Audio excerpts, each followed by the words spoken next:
At times I felt like maybe I'm just gonna wake up, like, I'm just gonna wake up and then like boom, I'll be like surrounded by all of my alien looking friends, and I'll be like, oh wow, that was a really thrilling ride. I was a human and I went through all of this, and like, and now I'm back, and like I'm high-fiving all of my alien friends.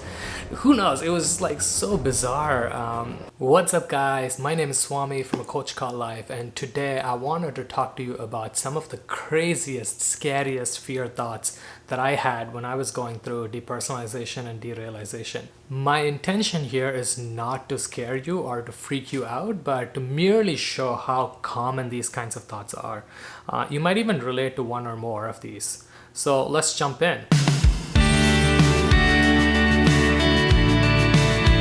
Okay, since we're talking about crazy thoughts today, I decided to wear my crazy hat. So deal with it. Opening at number 5 was my fear of solipsism. What is it, you ask? Well, solipsism is this notion that nothing exists but yourself. When I was going through DPDR, I just felt like everyone that I met, everyone that I talked to, everyone that I interacted with, everyone that I saw could just be in my head. They could just be a figment of my own imagination. And this was, boy, so scary. I would just look out at the world. I would be working, I would be out in a park, and I would be seeing people, and I thought, what if these people just are my own, imagination? What if I'm dreaming these people? What if they don't exist in reality? This was, needless to say, super scary for me. I mean, I could go and talk to people, I could touch them, I could feel them, I could sense them, but nonetheless, there was this veil between me and the outside world and other people. So it just felt like, I just felt like, what if I'm dreaming? I'm just imagining them. I couldn't shake this fear off for a while. It was super scary. What really helped me was thinking that I'm not different. I'm not special. I'm no different from anyone else in this world. How come I get to be the special one? Why do I get to imagine all of this complexity and this like really fantastical world that we live in? I'm no different than anyone else. If I exist, so does everyone else. That was the end of it. That just calmed me a lot. Number 4, I had this strange fear where I was afraid of my own thoughts. Not the contents of it, but just the fact that I can perceive my own thoughts. I can hear my own thoughts. That kind of like freaked me out. For people who are watching who are not depersonalized or derealized, this might sound super strange. You might think like, what the hell is he talking about? But for people who go through depersonalization, I think you'll relate to what I'm telling you. It is a very strange fear. I remember like just walking one day and just this thought hit me like, oh my God, how can I hear my own thoughts? And I just can't stop it because it just kept going and going. And you don't have a lot of control over your own thoughts. So I couldn't like shut my thoughts down, and it led me to having a lot of panic, like immediately panic build up. And I just was feeling super scared. I remember like running home that day just to be in my room by myself. The way that I got over this fear thought was just asking, so what? I hear my own thoughts, so what?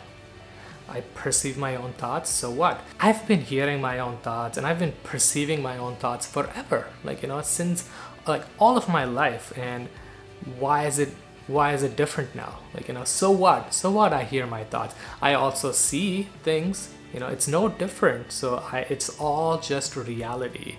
And that question, so what, has actually helped me out in so many other places as well. Just asking, so what? What's the big deal? It helped me to just like brush it off, and not immediately, but slowly. So what? Let's move on. There are things to be done. There's life to be lived. There are experiences to be had. Number 3 was my fear of disappearing into the void or nothingness. This is where I think language might fail me, but just bear with me.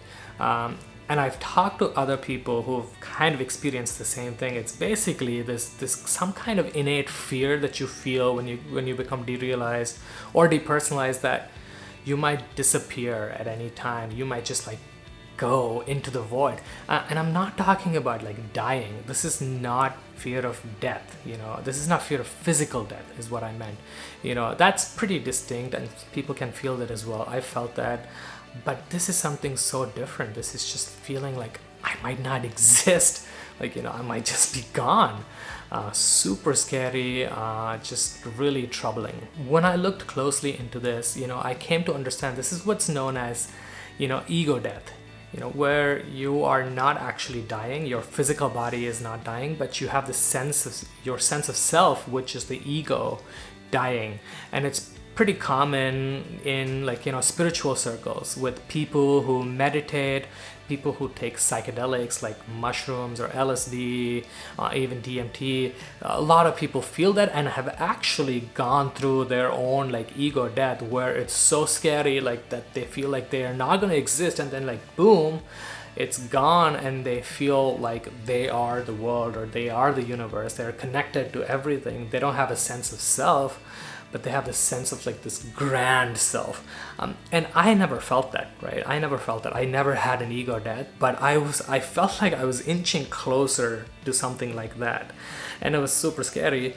But when I came to know that, you know, people have gone through this, like for millennia, people have felt this, you know, this fear. And whatever happens, it's not real death, you know. And even if it's just ego death, your ego always comes back. It's not going to permanently die, right? That's what I was really scared about, was like permanently losing contact with who I was or permanently disappearing.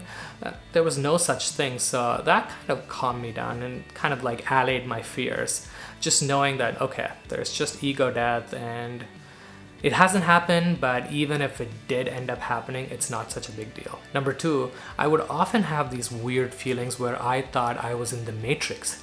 Like, you know, Neo, the guy, the hero from the movie, I felt like I was in the Matrix, except I'm not a hero. There's nothing heroic about this. I was trapped, you know. I felt like I was living this human form and I was here, but in reality, I could be like an alien in a spaceship, like, you know, with something plugged into my head that is just simulating this human experience.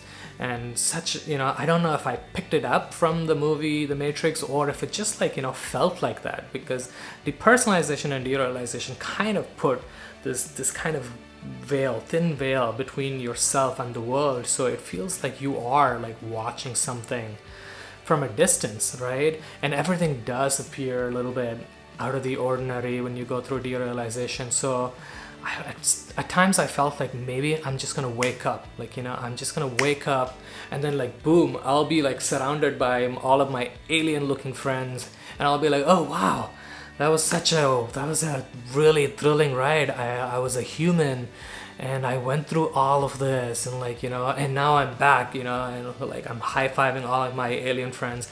Who knows, it was like so bizarre. And that just like vanished away, but and I didn't do anything special. But I even like read up on a few blogs where other people talked about this same feeling too. If you're having that, so don't worry, you know, I'm still here, I'm still human. You know, don't worry about it. You know, it's gonna go away. Coming in hot at number 1 was my fear of going insane. This was my biggest fear. I thought I'm gonna end up in an asylum somewhere.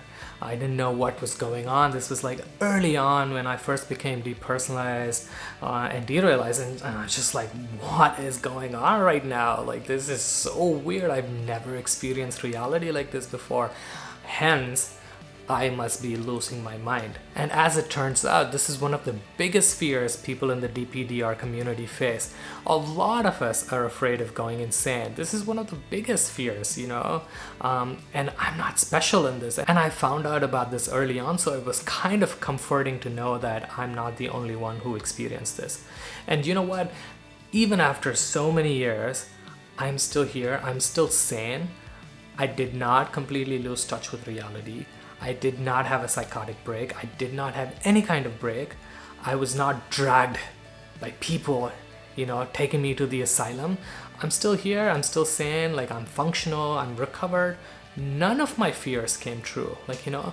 That's what I want you to take away from this video, is that all of these fears are irrational. They do not represent reality. They are not based on the truth. These are just random thoughts that we attach a lot of fear to. And the more fear we attach to these thoughts, the more powerful they become, and also the more sticky they become. They kind of keep going in loop because of the fear that we attach to these thoughts. So instead, just tell yourself, none of these thoughts are based on reality. These are just irrational thoughts, and I am not going to be spending any more time with them. I'm not going to worry about them. I'm not going to try to react with a lot of fear to them, because they are not real. They are not based on reality. They are simply irrational. In other cases, you can use the so what method. How can I hear my own thoughts?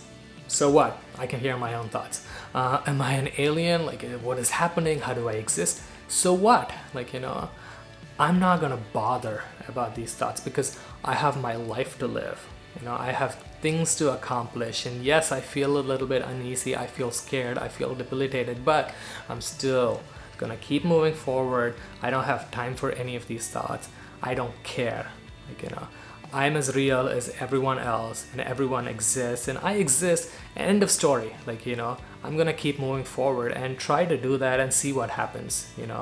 My hunch is that these thoughts and these fears will slowly lose their power over you, because you don't care about them. You're not spending a lot of energy with them, right? You're not trying to manage them. Instead, you're just saying so what? I don't care. I'm just gonna keep moving forward. Well, that's it, guys. I hope that video helped, and if it did, just hit that thumbs up button and consider subscribing to my channel, and also share your deepest fears. Let me know in the comment, what is your deepest fear, and let's try to break it down. Let's try to analyze it.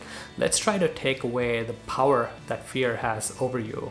And until my next video, stay hopeful. You're gonna get better. We're gonna get through this. And have a wonderful day. See you soon. Bye.